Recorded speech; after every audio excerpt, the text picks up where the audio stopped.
Saat krisis BBM melumpuhkan Jember, SPBU tutup, antrean mengular, dan bentrok pecah di lapangan, Bupati Muhammad Fawait justru tampil mengenakan kaos pink bertuliskan Gus Darling dan Gus Fundamental. Dua frasa lahir dari salah ucapnya sendiri, yang sebelumnya jadi bahan olok-olok publik. Ironinya, warna pink itu bukan sekadar sisa kenangan kampanye. Ia telah menjelma menjadi warna dominasi kebijakan, dari banner program keluhan masyarakat Wadul Guse, sosialisasi Pemkab, bunga desa, Lijo Cinta, hingga cat puskesmas di Ambulu semuanya diselimuti pink.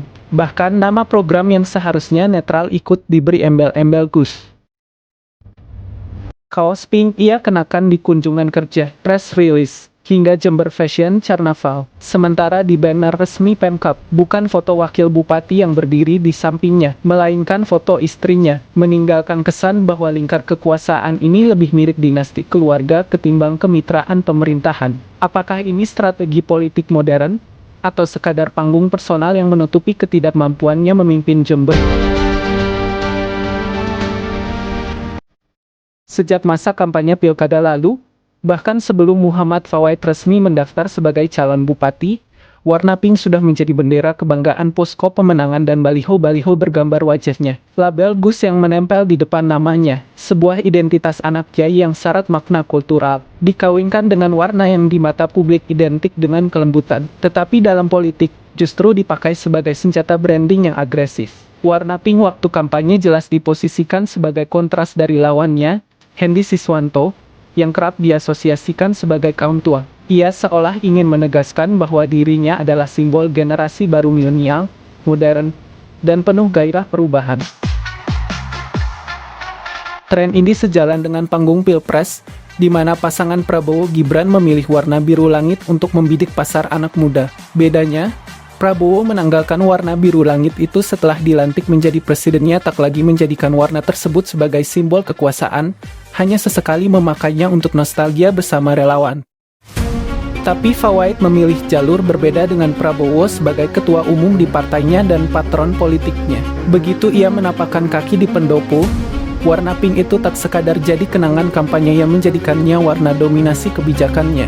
Banner resmi program keluhan masyarakat Wadul Guse, sosialisasi Pemkab, program bunga desa, Lijo Cinta, hingga cat puskesmas di Ambulu semuanya diselimuti warna pink. Bahkan nama-nama program yang seharusnya netral ikut diberi embel-embel Gus, seperti Wadul Guse dan Pro Guse. Semiotika kekuasaan warna pink.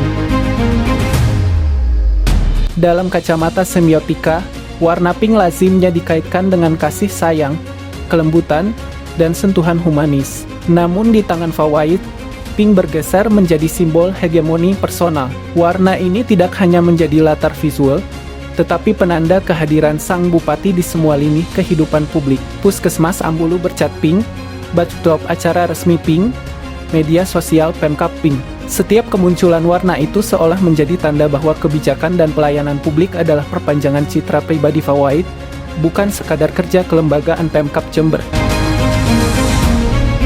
Ketika warna menjadi alat politik, ia juga menjadi instrumen pengendalian narasi. Warga tidak lagi hanya melihat warna, tetapi melihat penguasanya. Ironi di tengah krisis BBM. Simbolisme ini mencapai titik paling ironis pada Juli 2025. Jadi kelangkaan BBM ini sebetulnya bukan masalah yang sangat fundamental ya, karena ini dampak dari penutupan jalan nasional. Kelangkaan BBM mulai terasa di Jember Selatan sejak 26 Juli. SPBU tutup, warga berkeliling mencari bensin, antre berjam-jam, dan beberapa lokasi memanas hingga bentrok. Petani tidak bisa mengoperasikan pompa air, nelayan tidak melaut, tukang ojek kehilangan pendapatan. Situasi baru mereda seminggu kemudian setelah distribusi BBM meningkat drastis terlambat, ketika ekonomi lokal sudah terhantam.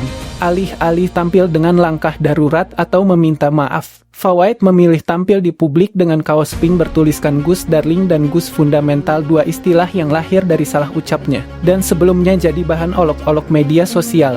Jika Gibran dan Kaesang pernah mengubah ejekan menjadi modal citra positif dengan dibarengi kerja nyata, Fawait justru melakukannya di tengah penderitaan warganya, tanpa solusi berarti. Simbol pink yang semula dipoles sebagai citra segar, kini terasosiasi dengan jerikan kosong, antrean panjang, dan tawa elit di atas krisis. Monarki berbalut pink. Langkah Fawait menempelkan simbol pribadinya di hampir seluruh kebijakan mengingatkan pada pola monarki modern di mana wajah dan simbol penguasa hadir di setiap ruang publik. Dalam konteks ini, Pemkab Jember nyaris kehilangan wajah kelembagaan. Yang terlihat adalah personalisasi kekuasaan.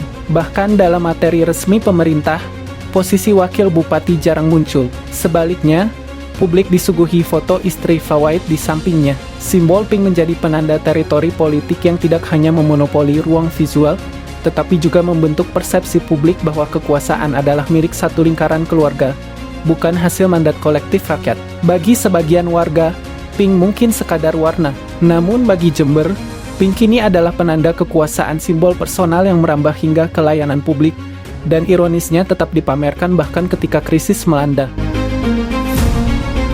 Ketika warna menjadi lebih penting dari solusi, dan citra mengalahkan kerja, yang tersisa bagi rakyat hanyalah tanya, apakah ini kepemimpinan yang merakyat, atau sekadar teater politik yang menutupi ketidakmampuan memimpin? Dari Jember, tim redaksi Expos Update Biro Jawa Timur menarasikan.